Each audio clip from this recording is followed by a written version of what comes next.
ग्रामदैवत श्री सिद्धरामेश्वरांच्या यात्रेस उत्साहात सुरुवात होत आहे।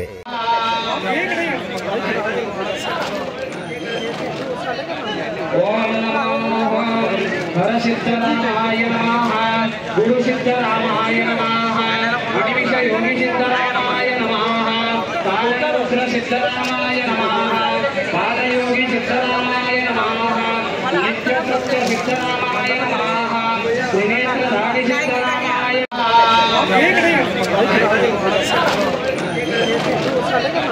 ओम नमो हरसिद्धरामाय नमः, गुरु सिद्धरामाय नमः, अनिमिष योनि सिद्धरामाय नमः, कालरुद्र सिद्धरामाय नमः, पादयोगी सिद्धरामाय नमः, नित्यसत्य सिद्धरामाय नमः, त्रिनेत्रधारी सिद्धरामाय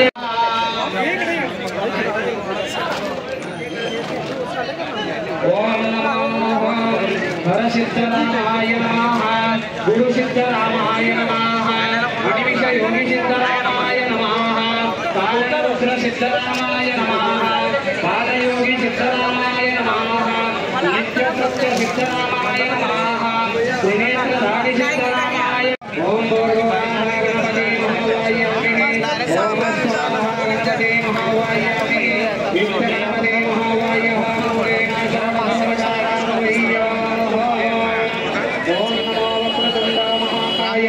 सूर्यकोटि समप्रभा निर्विघ्नं कुरु मे देव सर्वकार्येषु सर्वदा।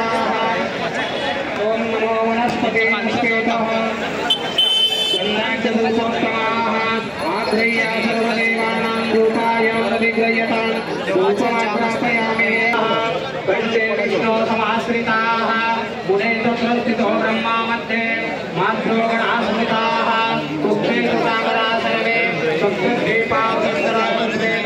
अथैर्वेद अथर्वणाः ऐङ्गेषुदयिता सर्वे कलशमाश्रिताः अत्र गायत्री चैव सावित्री शान्ति मुक्ति निरताः आयां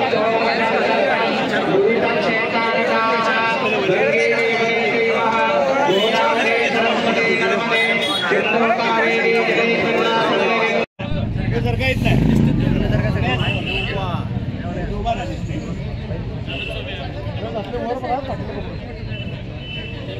बोला बोला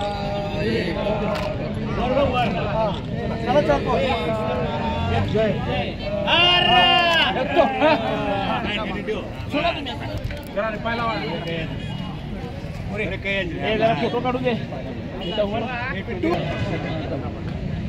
अंडे 2 मिनिट थांबा।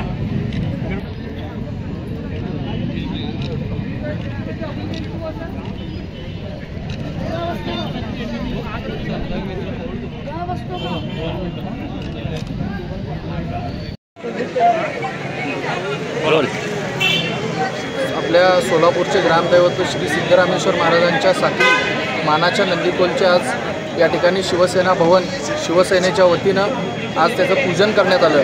आज सिद्धरामेश्वरांचा जो इतिहास आहे सोलापूरसाठी, हा इतिहास संपूर्ण महाराष्ट्रात गेला पाहिजे।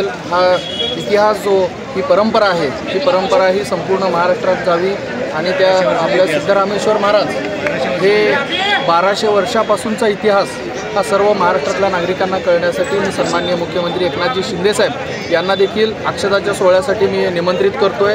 आणि ज्यावेळेस एकनाथजी शिंदेसाहेब येतील त्यांना हा इथं जो नयनरम्य असा अक्षदा सोहळा करतो, तो सोहळा हा पंढरपूरच्या धर्तीवरती जो मोठ्या प्रमाणात साजरा केला जातो तसंच केलं पाहिजे। आणि मी सर्व नंदीकोल, सर्व मानकरी, पुजारी सर्वांचं आणि भक्तांचं मी हार्दिक खरं तर अभिनंदन करतो आणि धन्यवाद मानतो की ते या ठिकाणी आले। शिवसेना भवन येथे या ठिकाणी पूजा झाली, परंतु मी नंदीकोलची पूजा करत असताना आणि सिद्धरामेश्वराचरणी एक प्रार्थना करतो की आमचे सन्माननीय उपमुख्यमंत्री आणि आमचे नेते सन्माननीय एकनाथजी शिंदेसाहेब हे पुनश्च एकदा महाराष्ट्राच्या मुख्यमंत्रीपदी विराजमान हो असं मी सिद्धेश्वरचरणी प्रार्थना केलेली आहे आणि ते नक्कीच मला आशा आहे की ते आपल्या अक्षदा सोहळ्याला उपस्थित राहतील।